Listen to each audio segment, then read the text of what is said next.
Part 1. A World Athirst. In the novel, The Second Coming, one of Walker Percy's characters says about Christians, "I cannot be sure they don't have the truth, but if they have the truth, why is it the case that they are repellent precisely to the degree that they embrace and advertise the truth? A mystery.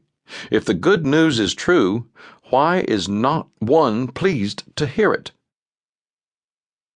Chapter 1. A Great Divide. In general, the churches bore for me the same relation to God that billboards did to Coca-Cola. They promoted thirst without quenching it. John Updike, A Month of Sundays. As a Christian, I have deep concern about how we represent our faith to others.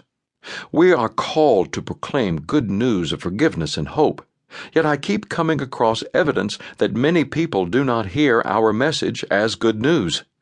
I decided to write this book after I saw the results of surveys by the George Barna Group. A few telling statistics jumped off the page. In 1996, 85% of Americans who had no religious commitment still viewed Christianity favorably. 13 years later, in 2009, only 16% of young outsiders had a favorable impression of Christianity, and just 3% had a good impression of evangelicals. I wanted to explore what caused that dramatic plunge in such a relatively short time. Why do Christians stir up hostile feelings? And what, if anything, should we do about it? For more than a decade, I've had a window into how the modern secular world views Christians through a book group I belong to. These informed, well-traveled readers include an environmental lawyer, a philosopher who got fired from a state university because of his Marxist views, a child development expert, a pharmacological researcher, a state auditor, a bankruptcy attorney, a librarian, and a neurologist. Our diverse careers and backgrounds make for lively discussions. After ranging over ideas sparked by whatever book we've just read, the conversation usually drifts back to politics, a sort of substitute religion, apparently. All but one of my book buddies leans strongly to the political left, the sole exception a libertarian who opposes nearly all government. The group views me as a source of information about a parallel universe that exists beyond their social orbit. You know evangelicals, right? I nod yes. Then comes a question like, can you explain why they are so opposed to gay and lesbian marriages? I do my best, but the arguments I repeat from leading evangelicals make no sense to this group. After the 2004 re-election of George W. Bush, the Marxist professor launched into a tirade against right-wing evangelicals. "They're motivated by hate, sheer hate," he said.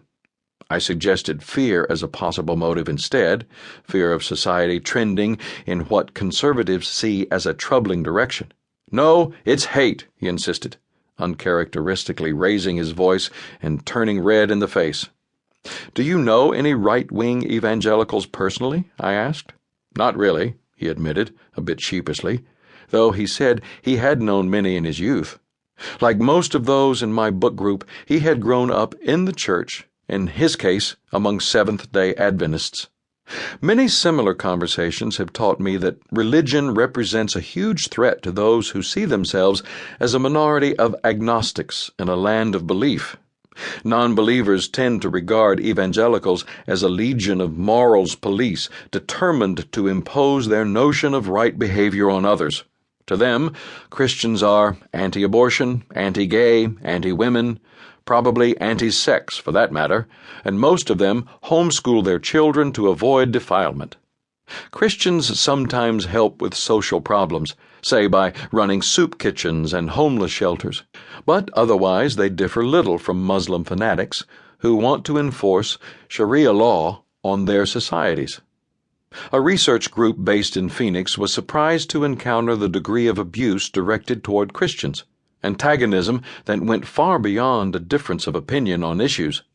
According to the company president, evangelicals were called illiterate, greedy, psychos, racist, stupid, narrow-minded, bigots, idiots, fanatics, nutcases.